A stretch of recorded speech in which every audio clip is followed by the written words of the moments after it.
At the same time period, during the destitution years, we find another of the Mackenzies of Gairloch hard at work, trying to improve the lot of their tenants.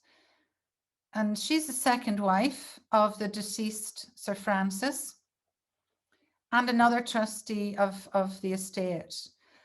And her name is Lady Mary Mackenzie. She's the mother of Osgood Mackenzie of Inverewe.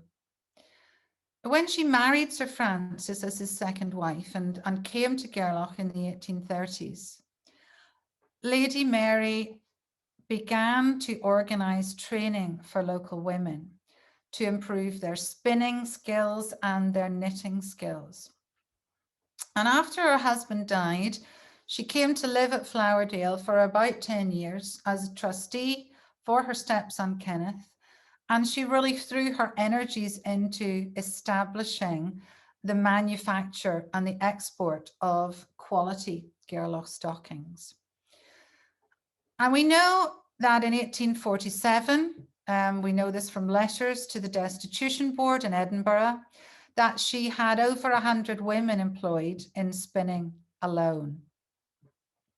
She also provided or built up a market for the stockings further afield. So she promoted their sale to merchants further afield in Edinburgh and even in London later. And this provided much needed income for women and families during this time of hardship. So while the men were earning their £1.50 of meal a day, building the destitution roads, the women were knitting and spinning and earning money in that way. But it was a question of quality as well as quantity. So according to the merchants of the time, and later towards the end of the 1800s to the Highland Home Industry publications as well, the superiority of the Gairloch stockings was well known. It was known for the quality of the wool that was used, the beautiful colours that were used from natural dyes, and the varieties of patterns. So they were soft, they were attractive, and they were durable. And although a variety of patterns were originally used, the one that has become best known and that we know today as the Gairloch pattern is the one that you see in the images. So it's this beautiful double diamond pattern where the diamond really stands out in contrast to the main colour. And we're fortunate in our collection to have quite a number of garments knitted in the Gairloch pattern. As Ailey mentioned, I'm quite interested in knitting myself, so this is an area of the collection that I'm quite fond of. And as well as the objects in the collection, we also have an amount of archive material as well, including the chart that you see the image of here. It looks like I've put the photograph back to front, but it isn't. It's because it's been copied that way. And this chart was used by an Inverness-based specialist knitwear shop called Catherine of Inverness. I don't know if anyone's old enough to remember it.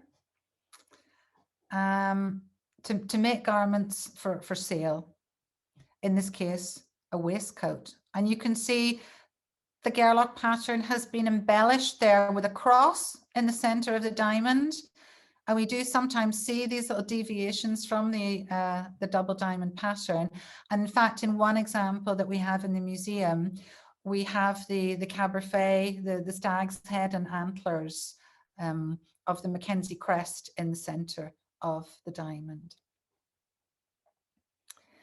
The socks on the right were made by Becca Macaulay, who was a school teacher and from Oppanen on what we call the overside, the south side of Loch Gairloch.